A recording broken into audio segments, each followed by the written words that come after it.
ആ പാരഡിയുടെ പിന്നെ FIR എന്നൊക്കെ ആൾക്കാർ ഇനി അതൊരു ചരിത്രത്തിൽ ഭാഗമായി കിടക്കേണ്ട ഒരു FIR. കാരണം അതിനകത്ത് പറയുന്ന ഒരു സർക്കാർ ആ പാരഡി പാട്ട് പാടിയ ആൾക്കാർക്കെതിരെ പറയുന്ന FIRനകത്ത് പറഞ്ഞത് 1 മുതൽ 4 വരെ പ്രതികൾ ഇൻ്റർനെറ്റ് മാധ്യമം വഴി നേരിട്ട് പൊതുജനങ്ങൾക്കിടയിലും വിശ്വാസ സമൂഹത്തിലും മതവിശ്വാസം തകർത്ത് മതവികാരത്തെ അപമാനിക്കും വിധം മതവികാരം പ്രചോദിപ്പിക്കണമെന്നും മതവിശ്വാസ സമൂഹത്തെ പരസ്പരം ഇളക്കി വിടണമെന്നും മനഃപൂർവ്വമായ ഉദ്ദേശത്തോടും കരുതലോടും കൂടി ഏതോ ദിവസം 1-ാം പ്രതി അയ്യപ്പ ഭക്തികാരത്തെയും ശരണമന്ത്രത്തെയും അവമാനിക്കും വിധം മതവിശ്വാസികൾക്കിടയിൽ വിദ്വേഷം വളർത്തുന്ന വിധവും മതസൗഹാർദ്ദം ഇല്ലായ്മ ചെയ്യുന്ന വിധവും സമൂഹത്തിൽ സമാധാന ലംഘനം ഉണ്ടാക്കണമെന്നുള്ള ഉദ്ദേശത്തോടു കൂടി പോറ്റിയെ കേറ്റിയെ എന്ന ഗാനം നിർമ്മിച്ചും പാടിയെന്നൊക്കെയാണ് പറയുന്നത്.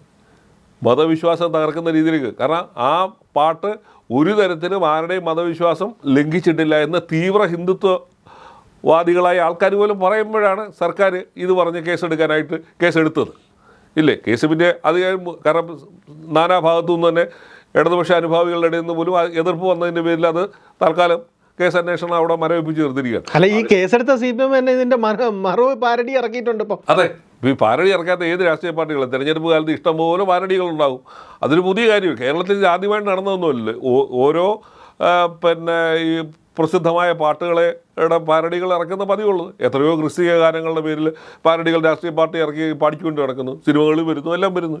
ഇതൊക്കെ ഒരു സർവ്വസാധാരണമായ കാര്യമാണ്. കേരളം പോലെ സ്ഥലത്ത് നിങ്ങൾ അത് അനുവദിക്കുന്നില്ലെങ്കിൽ, കേരളം പോലെ പിന്നെ പ്രബുദ്ധതയുള്ളെന്ന് പറയുന്ന ഒരു സംസ്ഥാനത്തെ ഭരണകൂടം, അതും ഒരു ഇടതുപക്ഷ ഭരണകൂടം, ഇത് നിങ്ങൾ ഈ കലയും സാഹിത്യത്തെയൊക്കെ പ്രോത്സാഹിപ്പിക്കുന്നുവെന്ന് നാഴികയ്ക്ക് 40 വട്ടം പറഞ്ഞുകൊണ്ടിരിക്കുന്നവരാണ് ഈ തരത്തിൽ ഇതിന് എടുക്കാനായിട്ട് തയ്യാറാവുന്നത്. അപ്പോൾ പിന്നെ നിങ്ങൾ യോഗി സർക്കാരിനെ അവരെ ആവിഷ്കാര സ്വാതന്ത്ര്യം അനുവദിച്ചില്ല എന്ന് പറഞ്ഞ് ഇവിടെ കിടന്ന് ഭൂമിയിൽ ഉണ്ടാക്കിയിട്ട് കാര്യമില്ലല്ലോ.